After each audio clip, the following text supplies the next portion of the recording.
Welcome to Native Talk Arizona, presented by Native Health and KRDP 90.7 FM. I'm host Lanasha Puwadi. Later in the show, I'll chat with Jaynie Parrish, the Executive Director and founder of Arizona Native Vote. I'm Susan Levy, and with us today is Jolyana Begay-Kroupa, and she's the CEO of Phoenix Indian Center. She's here to tell you about their upcoming events. Hello, Jolyana, and welcome to the show. Hello. Thank you so much for having me. Well, we always love having you, so welcome back. But before we get started, Jolyana, please tell us a little bit about yourself. Sure. So, do tsena Jaynie Parrish ashche dashe do ya idene etrachini dashanale Jolyana Begay-Kroupa yeneshya do tsahot soete nasha. So I am an enrolled member with the Navajo Nation. I'm of the Red Running Into the Water People clan, born for Blackstreet Wood People. I'm originally from Fort Defiance, Window Rock community up in northern Arizona, and my English given name is Jolyana Begay-Kroupa, and I currently serve as the CEO for the Phoenix Indian Center here in the Phoenix area. So tell us a little bit, what does Phoenix Indian Center do? What are the services provided? Who's eligible to use them? Where you're located? All of the good stuff. Sounds good. So the Phoenix Indian Center is an amazing organization. We are dedicated to providing programs and services to urban American Indian relatives that reside here in the Valley. Our core service areas range from workforce development. So we help people get back into the workforce or attain employment. We have services we provide to our high school American Indian youth throughout the Valley, and there are thousands of them. We provide mentorship opportunities, college and career readiness sharing for our high school youth. We have services in the area of prevention, substance abuse prevention, and suicide prevention work, providing opportunities to participate in evidence-based programs, community educational awareness, and really learn about these particular topics and how to avoid them, how to support others. And then we have language and culture. So our language and culture programming is designed to support our urban relatives who are not near their homelands, but want to stay connected to who they are as American Indians and participate in different community-based events, language classes, mentorship opportunities. So there's, a wide variety and range of activities under our language and culture programs. So we're really an organization that is a space for our Native relatives here, and we gather and provide events throughout the year. We're located downtown Phoenix, off of Central, near the Phoenix Indian School Visitor Center and the park here downtown. We are an organization open Monday through Friday from 8 to 5, but we also are out in the community almost on a daily basis at many of the different events that are held throughout the Valley, as that's a great way to reach our community. That's a little bit about who we are. You all do such amazing things, and super impressed with everything you do. But I want to know, how'd you get involved with Phoenix Indian Center? Oh, that's a good question. So I actually connected with the Phoenix Indian Center way back when. I saw a job posting that said there is an opportunity to teach Dene language at community-based class at the Phoenix Indian Center. Are you interested? And I submitted an application, and I became a consultant. I would teach language classes, weaving classes, singing classes, Navajo literacy. That was the way in which I connected first. I then came on full-time back in 2012 and did some program management, oversight of different programs. Then I moved into the area of development, so helping to secure dollars for this organization, and this is my third year serving as the CEO. I'm really just excited about providing such important programs to our community. I am an urban mother of 3 boys. We're not connected to our homelands or our elders on a daily basis, and so the Indian Center is a space that helps to nurture and for us to stay engaged with our relatives, and that's truly why I love the opportunity to work for such an amazing organization. Wow, 3 years? Time flies. That's Yes, it does. Wow. Okay. So I know you have a lot of great events coming up. I'm always watching your social media and your website and seeing what's going on. I know that you have this upcoming Indigenous Art Market and the Indigenous Community Fashion Showcase, Threads from the Land. Tell us more about that. Yeah, so we have 2 great community events that are happening on Saturday, March 2nd. So first, starting at 9 in the morning, we are going to have the Indigenous Community Art Market, where the Phoenix Indian Center will host about 60 vendors from around the region. These are going to include vendors such as artists, craftspeople, business owners, and even food trucks for some food. We'll have a DJ on site, DJ Audrey, who is Donna Otham and Chicano. She's really known for her lo-fi set at community events. So it really helps to, as you're shopping, you're listening to music. We will host the art market during the same weekend as the Herd Indian Market. So there's going to be lots of people here in the Valley. They can go there, then come here. So it's really a great way to get people engaged in the different events in the community. There's also going to be an opportunity for Native American artists who are set up here in the Valley of the Sun, whether that be at the Herd or at our art market. We're really wanting to elevate our Indigenous people, and this art market that we host is a great way to do just that. The second event that same day will be our 3rd annual Indigenous Community Fashion Show.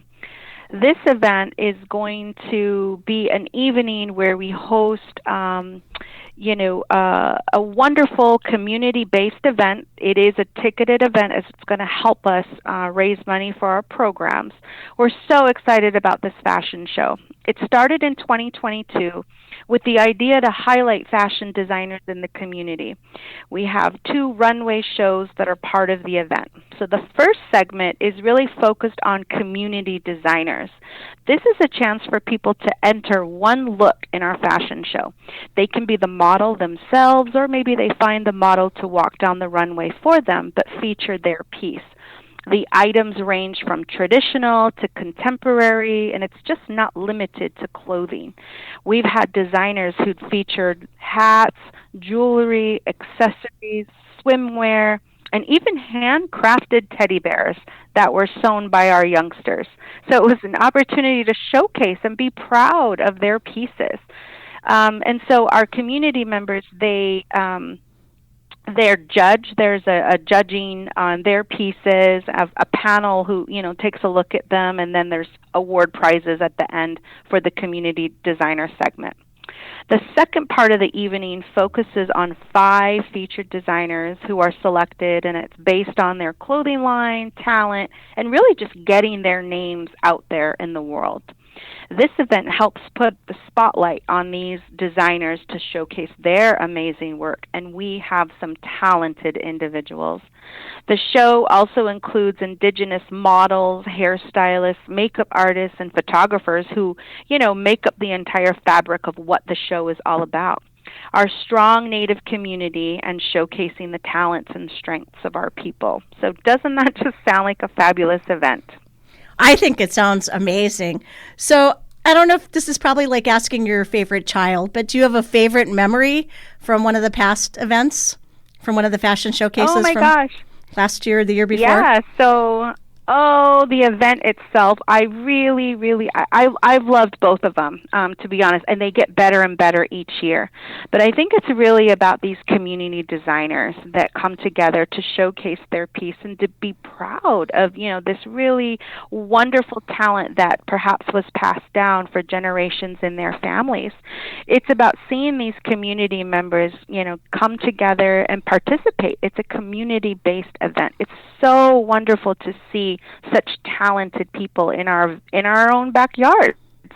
But and for them, it's an opportunity to feature, something that they're so proud of. So it's creating space to allow that to happen. From the youngest, tiny 7-year-old, I believe he was 7 years old. He was sewing. He's sewing at 7 years old and is proud of his craft. To the elders who are showcasing their beadwork. It's just a wonderful thing for us to really take pride and recognize the wonderful, talented people that we have and that we are. Wow, a 7-year-old. That's very impressive. So who are the fashion designers participating this year? Do you have any idea yet? Yes. So we actually are going to have 5 designers this year who will be showcasing 5 looks on the runway. Each designer, of course, is well known for their unique indigenous style and their custom work. So this year we have Wendell Sakistewa. He is a Hopi designer. Wendell is going to be the designer showcasing Hopi Wensocks. He's a designer of men and women's wear. He's a graduate of Fashion Institute of Design in LA. He's designed clothing for celebrities like Snoop Dogg's line of jeans and T-shirts, Smokey Robinson, and even for Madonna's guitarist. So he's pretty well known, up and coming and doing things. The second artist is Linnea So. Linnea is Navajo, and she's the owner and creator of Beading Soul Creations. So she creates beaded pieces, including jewelry, accessories, and gorgeous hats. So she's the second featured designer this year. The third is an individual. Her name is Rosine Tree, and she's known as Ro Tree. She's also Dene Navajo citizen from New Mexico, Fruitland, New Mexico. She's born for Kiowa and Comanche. She creates pieces that are really geometric patterns for dresses, ribbon skirts, shawls, and other clothing. Rotary has been featured in the Western Navajo Fairs fashion show and several other fashion shows in Indian country, so she's definitely also up and coming. Our third artist this year is Iris Smith. Iris is Navajo, and she's the owner of Nabe Swimwear. And so Nabe, which I believe means one swims in Navajo, so that's what her clothing line is named after. And she was in our community showcase last year during the first segment. And so, she's motivated in this area, and this year we're bringing her back as a featured designer. So that in and of itself tells a story. She specializes in active and leisure swimwear with indigenous designs and Navajo influences on her pieces. The fifth designer this year is Michelle Luna of Bitterwater for Red House. She is known for creating bold, beautiful pieces of wearable art, including gowns and men's clothing. She's also dressed Paulina Alexis, who is the star of Reservation Dogs for red carpet award shows, including the Critics' Choice Awards. And then Michelle Luna has also been featured wearing Bitterwater for Red House in the Women's Wear Daily article. So these are some up-and-coming talented artists that are coming this year to our fashion show. Hats off to you all for, getting the community involved and then elevating their voices and their work in the community. As you mentioned, like Women's Wear Daily, which is a huge mention for them, and dressing celebrities and getting a lot of visibility. Mm-hmm. That's awesome. That's great. So do you have MCs at this event and co-chairs? And if so, who are they this year?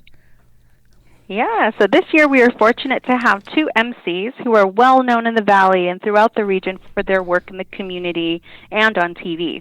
So this year we have Colton Schoen. He's a reporter and anchor for Arizona's Family on 3 TV and CBS 5 News here in Phoenix. We're really excited to bring him this year. We also have Mary Kim Titla. She's the Executive Director of Unity, which is also known as the United National Indian Tribal Youth Organization. Mary Kim is San Carlos Apache, and she is a trailblazer for Native Americans in broadcast media. We're so excited this year to have both Colton and Mary Kim serve as our MCs. And then as far as our co-chairs, we have volunteer members in the community, Shalia Ben and Robert Black, who are, they are in this line of work. They know and are helping with coordinating our events, so they'll be co-chairing this year. Wow. All right. Now, can community members participate in the fashion show? Yes, they can totally participate. So you can enter the fashion show by filling out an online application. The application is located on our website at www.phxindcenter.org. Under our events section, you'll find the fashion show and all of the information that you need to fill out. And if you're, need additional support, you're welcome to call us here at the Indian Center, and we can answer any questions that you may have. And we can be reached at 602-264-6768. So I've got just a couple more quick questions. Do you have any other upcoming community events? We have wonderful upcoming community events in the next few months we're so excited about. Of course, follow us on social media and or join our newsletters for all of the details and updates on many of the events that we have, including our upcoming Indigenous Fall Sports Combine that's scheduled to be held in March. We have our second annual Thunderbird Throttle event, which is scheduled in April. This event is centered around doing cultural awareness, but also sharing information on MMIP, the Missing and Murdered Indigenous Peoples. It is a motorcycle bike ride throughout the Valley. It's a wonderful event that we host in April. And then, of course, our wonderful final, which is the Future Inspired Native American Leaders Youth Council. They are having their annual MMIP awareness walk. So the walkathon is scheduled right around May, early May. So those are some of the events that we have planned where it brings together community to learn about advocacy efforts, but and also to stay engaged and to be part of, wonderful time to be together and support one another in various different ways. You all have such great events. How can listeners find out more information about the art market, the fashion show, Phoenix Indian Center, and all your upcoming events? Yeah, so you're welcome to please visit our website. Again, it's the abbreviation for Phoenix, PHX, the abbreviation for Indian, IND, the word center, CENTER.org, where we have all of our information on.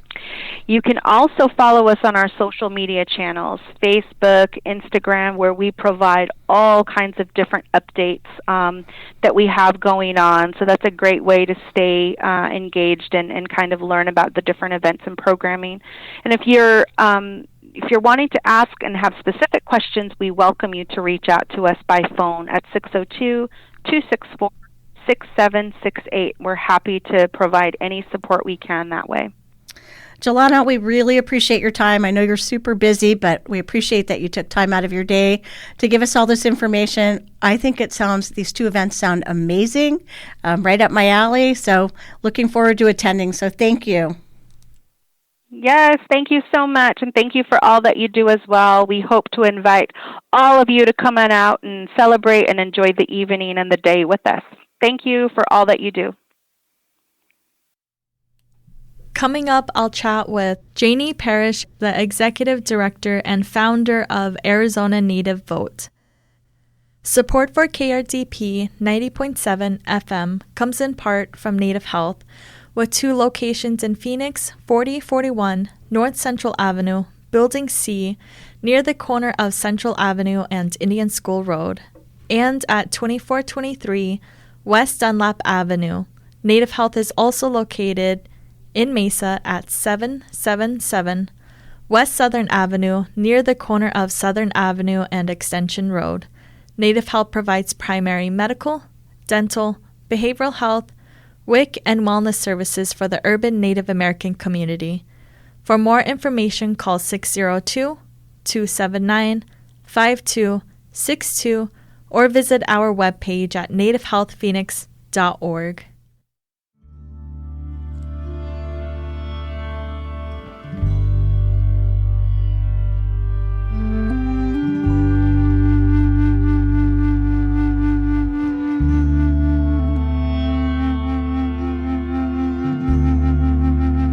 Hey, I want hey, yeah, hey, yeah, hey, yeah, hey, yeah,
Welcome back to Native Talk Arizona, presented by Native Health and KRDP 90.7 FM.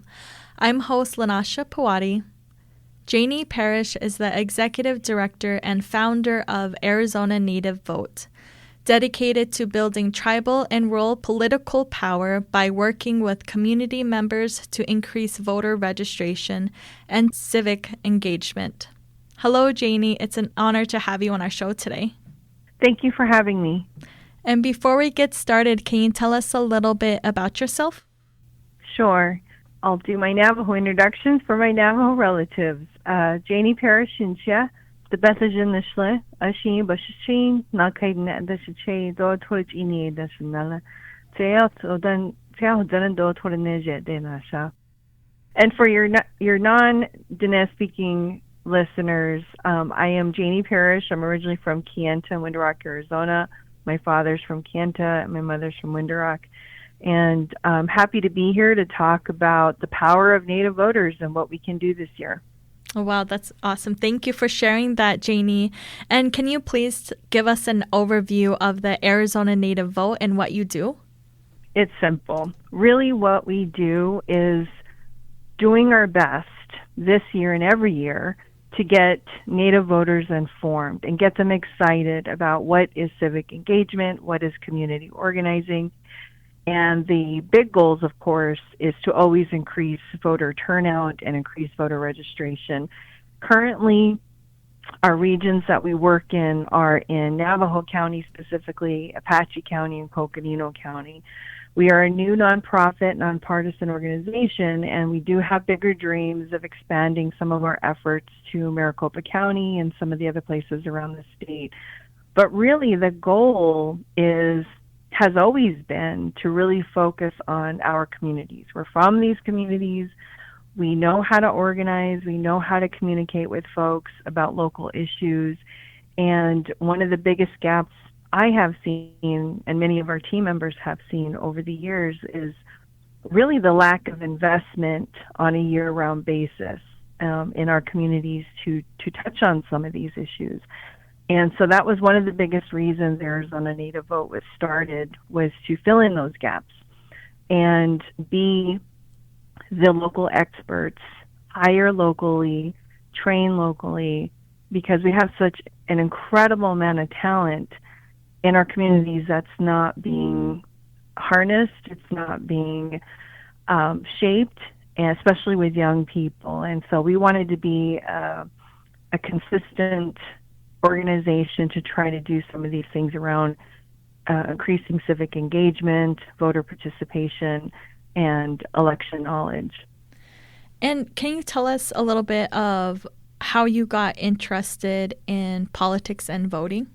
When I was a young student, I was a student at Arizona State University, and that was really probably my first experience as a student organizing and learning how to coordinate at rallies and learning how to speak up and learning about policies and legislation that were impacting us. And that was thanks to a lot of our American Indian Studies teachers, faculty members, and of course what we were learning in the classroom. And in addition to my parents, my dad was really has been and continues to be an avid reader about what's going on in Indian country. At the time, it was the Northwest fishing rights that was taking a lot of attention in terms of what they were fighting for. Here in Arizona, there was some overlap with what was happening in Fort McDowell with the rights to getting rights to gaming. And so when I was a young student, no one had really, I knew these were happening, but no one really took the time to thread, like why this is happening, what can people do about it. And until I got more to college in these spaces, and I saw young people being active. And at the time, my first rally was around the English-only laws when they were trying to pass that in the state. And so that was one of my very beginning experiences. But more than that, since 2011, I finally made the connections of the work that I was doing in policy and education. And I said, I need to really get back to the basics of civic and voter participation. My first time ever registering to vote was not until my late 20s, even though I was involved, in the rallies and things like that early on. I just didn't have that connection. I didn't register to vote until way later. In 2011 is when I started learning how to register people to vote, and that's really where it started. And on and off since 2011, I have been working on various issue campaigns around the country with other tribes in Southern California. I was lucky to work on a congressional campaign in Montana, connect with Native Vote in Alaska, and as well as in Minnesota and the Dakotas, but I never got to really do this work at home in Arizona.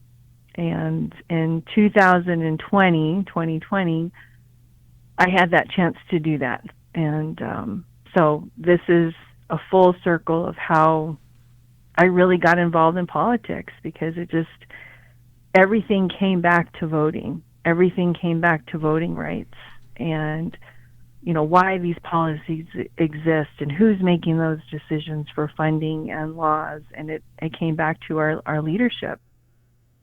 Why do you think it is important to engage Native communities to be politically aware and vote? Well, I'd mentioned in my own personal story a bit about political awareness, and I thought I was pretty politically aware again in college, but I think it takes a lot more of threading the needle, making personal connection. And what I mean by that is, so in high school, I was in a training program that was learning about Arizona tribes. And then we had to give tours to visitors that were coming in from all over the world. And I remember giving a tour, and then after all of the time I've spent with these new visitors, they just said, wow, we had no idea that you guys were still around. We had thought the government had killed you all or got rid of all you, because we know a little bit of the history, but we don't know a lot about what's really happening now. And this was only like in 1999, 1998 when that statement was said to me. And I remember that moment. I remember rallying for English-only laws. I remember growing up with my mother and father's stories about how they grew up, boarding schools, the good, the bad, the ugly with that. So all of these pieces come at you in different chunks. You start to understand if you have a good teacher, a good guider, or a good mentor. And I did. And they would help explain, why did we have boarding schools? What policy was that created and why? Why did we have assimilation policies? Why did we have self-determination policies? Why did we have termination policies? All of these things. And I think we don't always take the time to value our own personal stories and our family struggles, good things that happen in our family. And it's tied back to our involvement politically. I remember a good teacher of mine always said, as Native people, we're inherently good lawyers already, only because our lives are wrapped around law and policy so much, whether or not we realize it. It dictates our day-to-day lives. It dictates our tribal governments. It dictates what services we get or don't get, what funding we have for our schools, what incarceration or criminal laws are impacting our families. And so I think that's the best way that I can describe it for us. And so it shouldn't ever be separate, but really having our people look at the power that we do have with voting and civic engagement and political awareness, because it is so tied to who we are. And if we're not paying attention, and if we don't care, and we're not involved, this is where government and people who may not like us, people who discriminate against us, will take advantage. And I always remember a book, I think it was from Canada, where they would say, I think the title of it is While Our People Were Sleeping. And that was profound to me, because when we're not paying attention, when we're sleeping, that is a lot, not all the time, but that is in many cases where people will see us vulnerable and will take advantage of passing laws or passing policies that don't help us. And in fact, they hurt us. And so I think we always have to be on our toes to at least be aware and be informed. And then we take the next step to vote or to question our elected leaders, or, make our voices heard in some form. And what strategies do you use to increase engagement? There are a variety. So with Arizona Native Vote, we actually started out with our matriarchs. They were a solid group of aunties and grandmas that were of a certain age, and they've been already doing this work for years in parts of Navajo and Hopi, whether or not they worked for a political campaign, a political party, or a local government. And so they were vocal women, and many of them would bring their families along with them. So I'm thinking of Lorraine Coyne in Hopi right now. She didn't register to vote until she was in her 50s, but it soon became a family affair where she would bring her son and others, help set up a table, set up a canopy, be there to greet voters, hand out water. Same thing with Joanne Peshlakai in Window Rock area. It was a whole family affair. Her son, our son-in-law, her daughter, the baby, they would make a couple hours of it and set up the tarp and canopy right there in the center of Window Rock to get people registered to vote or to check their voter registration. And she would be there to talk to them in Navajo. So it really started with our matriarchs, because as many Native communities were matriarchal. And usually what grandma and auntie says, usually family members listen. And so we thought, well, let's do everything we can to support these matriarchs and get them to reach their families and their friends, and then eventually the community, larger community. And that's really how we started. But now we're moving into a newer phase of what we're calling their Indigenous democracy class, which is focused on young people in the classrooms. so 8th to 12th grade. And this is when they're, we work with teachers, we work with the school to come in and just kind of give a boost to maybe the civics that they're already learning, put a tie in it about Native voters, Native voting rights, kind of really centering it to us and our communities. And this goal is to get, my goal anyway, personally, but also us as a team, is to get those young people in the classrooms to eventually work with our matriarchs, help them, learn from them, have this be an intergenerational interaction so that the work is carried on. And that's a big programmatic approach, but within that programmatic approach, there's a lot of other important strategies. So we're really grateful to have fluent speakers in Navajo, Hopi, that are able to do that with our more reliable voters, the ones that are older, helping to explain things. They're not online, so we have to have a really strong offline game. You can't just tell them go online, or use their phones like my mom. She does not do any of that. So we have to think about them. We also have to think about them reading the newspapers.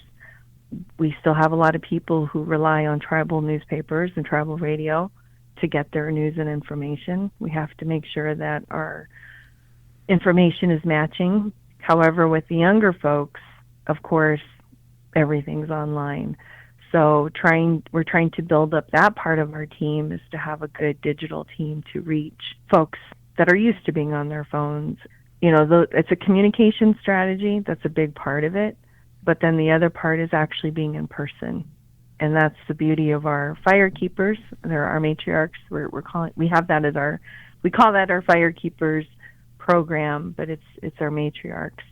And so really, it comes down to having a strong online and offline game and being able to maneuver and be flexible, because when we organize in rural and tribal areas, it's very different than the city. So, you're thinking about the distance, you're thinking about the weather. Today, no one can really be out because it's snowing and it's muddy. So what other ways and what things can we do? So there's a lot that goes into this that we've been testing and piloting over the years, but a lot of it is centered around how do we communicate with the people and where are we at to reach them, and then how do we follow up as in a regular campaign. And why do you think it is important to have local representation and engagement? We're our own experts. We're the local experts. And I think in part of any discipline, really, whether you talk about media, radio, education, there's always been other non-Native people either making decisions about us or talking about us or studying us or leading. And that's not the case. We know that doesn't always work. And our people are our own best knowledge keepers. They know how to communicate with their own family members. What are the best strategies to connect? And so our matriarchs and our young folks, they know how to communicate. Maybe they need a little bit of training here. They need to be trained on the information, what to say, what's that knowledge piece. But they know what's happening in their communities and in their schools, and it just makes sense to listen, to pay them, to support them so they can do their jobs.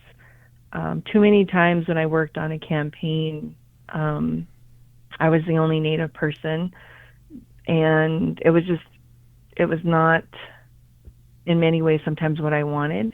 It was, yes, so important, data is important, numbers are important, phone calls, text messaging, the way that you run an operation, but that's always not what it is. It's a lot of building relationships too, and that takes time, especially in our communities. So for example, when I was in Nevada, I really wanted to work with tribes, but they didn't say this directly, but the group that I was working with, just because they saw our low population numbers, like lower than the rest, they didn't think we were worth investing in.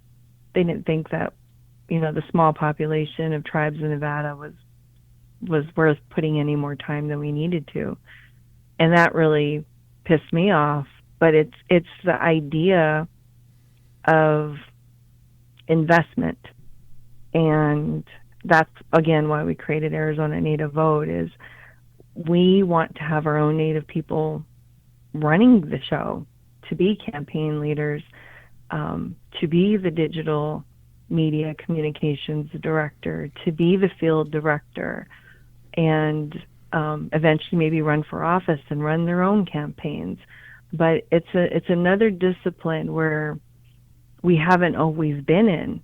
It's always run from people on the outside, or, in 22, when I was working on the party side, they had people flown in from the East Coast or other places. They were usually white. They've never even stepped in working in tribal communities or Black and brown communities, yet they were leading these campaigns. And there's problems with that. So that's a really big reason why we are growing our own and trying to build up a good structure around civic engagement, and eventually, like having a real good campaign and operations that will hopefully train and help support people in a potential occupation. So. And do you see if community members are more engaged when they see culturally relevant voting materials? Absolutely. That is key. Again, in our experience in doing this work for the last few years, because those campaign people, for example, I was speaking of in the past, that were non-Native, they would parachute in 2-3 months before an election, and it was very transactional, where we always advocated, why aren't you here a year ago, 6 months ago? Why aren't you hiring our own and training our own people to do this? And it just wasn't happening, so we had to do it ourselves. And what that meant was, again, tapping into those local experts, people that have been already doing this for years. Maybe they have a great ability to connect at the meetings, at the schools, they're involved. And one of those people I always relied on was my mentor, Peterson Zaw, the late Peterson Zaw. We lost him last year.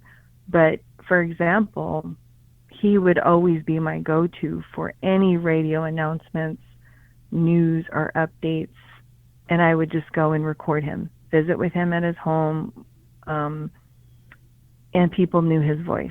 People knew they could trust him. People just knew. And so we had to go to local folks like that who were involved. And it makes such a huge difference when people recognize our own folks and they're saying something about civics, about education, about voting rights. And we need to do more of that. He was of a certain generation, but we have young people who have similar voices that can do the same thing and motivate their peers. So when you have materials, not only on radio or in newspapers, but your brochures, your leaflets, your social media, of course, that all helps. And thankfully, in the last few years, we saw other nonprofits around the country step up with money to maybe buy billboards or, do some really cool things like that. And so that's needed all the time and not just during the election year. Jaynie, what kind of training and events do you have coming up? So we are going into our spring planning events, and actually we just, had a team meeting this morning. Thankfully, folks are good, but again, we have to plan around the weather, and we have to plan a lot around transportation.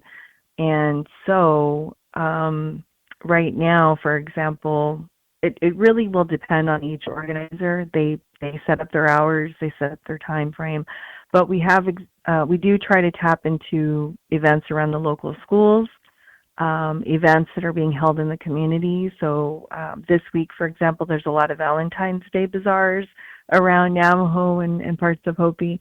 So our organizers are trying to get in to set up at those bazaars.